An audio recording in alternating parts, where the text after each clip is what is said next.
Neyveli NLC India நிறுவனத்திற்கு நிலம் கொடுத்து வேலைக்கு சேர்ந்த தொழிலாளி சுரங்கத்திற்குள் சிக்னல் கொடுத்துக் கொண்டிருந்த போது அடையாளம் தெரியாத வாகனம் மோதி சம்பவ இடத்திலேயே உயிரிழந்தார்.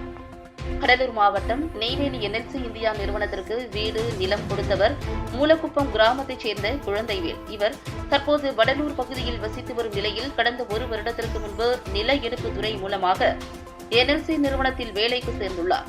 இந்நிலையில் நேற்று இரவு ஷிப்டில் சுரங்கம் ஒன்று ஏவில் உள்ள டாப் பெஞ்சில் மண்வெட்டும் இயந்திரத்திற்கு சிக்னல் கொடுத்துக் கொண்டிருந்த போது அடையாளம் தெரியாத கனரக வாகனம் ஒன்று தொழிலாளி குழந்தைவேலின் மீது மோதியது. இதில் சம்பவ இடத்திலேயே குழந்தைவேல் உயிரிழந்த நிலையில் நேற்று இரவு முழுவதும் அவரது உடலை யாரும் பார்க்காததால் இன்று காலை 6 மணிக்கு ஷிப்டுக்கு சென்ற தொழிலாளர்கள் குழந்தைவேல் உடல் நசுங்கி உயிரிழந்திருப்பதை கண்டு அதிர்ச்சி அடைந்தனர்.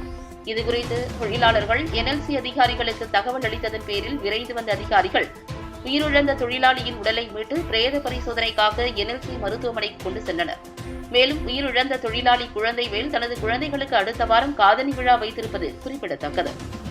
நெய்வேலி என்எல்சி இந்தியா நிறுவனத்தில் உள்ள சுரங்கத்தில் பணிபுரியும் தொழிலாளர்களுக்கு பணி பாதுகாப்பு இல்லை எனவும் தொழிலாளர்களின் பாதுகாப்பை உறுதி செய்ய வேண்டும் எனவும் உயிரிழந்த தொழிலாளியின் குடும்பத்தினருக்கு நிவாரணமும் அவரது குடும்பத்தினர் ஒருவருக்கு நிரந்தர வேலை வேண்டும் என தொழிலாளர்கள் கோரிக்கை வைக்கின்றனர். இதேபோல் கடந்த மாதம் 8ஆம் தேதி 2வது சுரங்கத்தில் கன்வேயர் பெல்டில் சிக்கி அன்பழகன் என்பவர் உயிரிழந்த நிலையில் மீண்டும் ஒரு சம்பவமாக சுரங்கத்திற்குள் தொழிலாளி குழந்தைவேல் உயிரிழந்த சம்பவம் தொழிலாளர்கள் மத்தியில் கடும் அச்சத்தையும் கொந்தளிப்பையும் ஏற்படுத்தியுள்ளது.